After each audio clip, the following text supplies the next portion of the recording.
Hi friends, welcome back to our channel. ఇవాళ వీడియోలో నేను ఒక మంచి ఫెర్టిలైజర్ని అయితే మన మొక్కలకి తీసుకొని వచ్చానండి. అలాగే నేను డైలీ ఏదో ఒక ఫెర్టిలైజర్ అనేది మన మొక్కలకి ఇస్తూ ఉంటాను. అలా ఇవ్వడం వల్ల మన మొక్కలు అనేది చాలా హెల్తీగా మంచిగా పువ్వులు అయితే బాగా పూస్తాయండి. ఎక్కువ శాతం బాగా పువ్వులు పూయాలంటే మనం గులాబీ మొక్కలకి ఏదో ఒక ఫెర్టిలైజర్ అనేది ఇస్తూ ఉండాలి. డైలీ వాటికి ఫుడ్ అనేది ఇస్తూ ఉండాలన్నమాట. అలాగే ఏ ఫెర్టిలైజర్ ఇస్తున్నానో చూపించే ముందు మీలో ఎవరైనా నా ఛానల్ కొత్తగా చూస్తున్న వాళ్ళైతే ప్లీజ్ సబ్స్క్రైబ్ చేయండి, లైక్ అండ్ షేర్ చేయండి. అలాగే వీడియో మొత్తం కూడా స్కిప్ చేయకుండా చూడండి. అలాగే వీడియో చూశాక లైక్ చేయడం అయితే మర్చిపోవద్దండి. మీరు లైక్ చేయడం వల్ల నా వీడియోస్ అనేది చాలా మందికి రీచ్ అయ్యే అవకాశం ఉంటుంది. ప్లీజ్ లైక్ చేయడం మాత్రం మర్చిపోవద్దు. మనం గులాబీ మొక్కలు ఇలా మొత్తం కూడా గుల్లగుల్లగా చేసేసుకోవాలండి. మనం ఫర్టిలైజర్ ఇచ్చే ముందు ప్రతి మొక్క కూడా ఇలాగే చేసుకోవాలి. ఒక గులాబీ మొక్కనే కాదు, అలాగే మనం ఇచ్చే ఫర్టిలైజర్స్ అనేది మన మొక్కలకి చాలా ఇంపార్టెంట్ అండి. డైలీ ఫర్టిలైజర్స్ అనేది ఇస్తూ ఉండాలి. ఇవాళ నేను ఇచ్చే ఫర్టిలైజర్ అనేది మొక్కలకి పువ్వులు బాగా పూయాలి అంటే ఈ ఫర్టిలైజర్ ఖచ్చితంగా తరచూ మీకు కుదిరినప్పుడల్లా ఇస్తూ ఉండండి. ఇదేంటంటే మనం టిఫిన్కి వేసినప్పుడు మినపప్పు కానివ్వండి, బియ్యం కడిగిన వాటర్, ఇడ్లీ రవ్వ అలా కడుగుతూ ఉంటాం కదా, అదైతే నేను ఇలా కలెక్ట్ చేసి పెట్టుకున్నానండి. ఒకరోజు అలాగా నైట్ అంతా కూడా ఫర్మెంట్ చేసుకున్నాను. ఫర్మెంట్ చేశాక ఇదిగోండి ఇలా ఉందన్నమాట.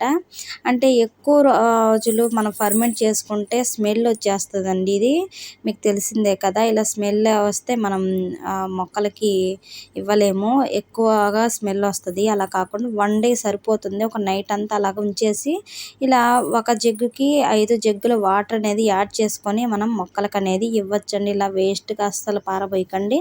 మన మొక్కలకు చాలా బాగా యూజ్ అవుతాయండి ఈ వాటర్ అనేది. మినపప్పు కడుగుతాము, పెసరపప్పు, కందిపప్పు ఇలా కడుగుతూ ఉన్న వాటర్ అంతా కూడా మనం డైలీ తీసి పెట్టేసి ఫర్మెంట్ చేసుకొని మన మొక్కలకి వాటర్ డైల్యూట్ చేసుకొని ఇవ్వచ్చు. ఏది వేస్ట్ కాదండి. మన మొక్కలకి మంచి హెల్తీగా పువ్వులు బాగా పూయాలంటే ఈ ఫర్టిలైజర్స్ చాలా ఇంపార్టెంట్ అనమాట. మన ఇంట్లో ఉండే వాటితోనే పెద్దగా కాస్ట్ అసలు 0 బడ్జెట్ అనుకోండి. ఏమి ఖర్చు లేకుండా పారబోసే వాటితోనే మనం ఫెర్టిలైజర్ చేసి మన మొక్కలన్నింటికి ఇస్తూ ఉండండి. మీకు మంచి రిజల్ట్స్ అయితే బాగా వస్తుందన్నమాట. ఇలా పారబోయడం వల్ల ఏమొస్తుంది, మన మొక్కలకి ఇలా ఇస్తూ ఉంటే వాటికి మంచి పోషకాలు అంది మనకి పువ్వులు అనేది బాగా పూస్తాయి. ప్రతి మొక్కకు కూడా ఇలాగే ఫర్టిలైజర్స్ అనేది అందిస్తూ ఉండండి. ఒక గులాబీ మొక్కనే కాదు, ఇవి బాగా మంచిగా చిగుళ్ళు రావడానికి, మొక్కలు బాగా హెల్తీగా ఉండటానికి, అలాగే పువ్వులు గుత్తులు గుత్తులుగా బాగా పూయడానికి మంచిగా మనకి ఉపయోగపడుతుందండి. అలాగే ఈ వీడియో మీకు నచ్చినట్టయితే లైక్ చేయండి, షేర్ చేయండి, ప్లీజ్ సబ్స్క్రైబ్ చేయండి.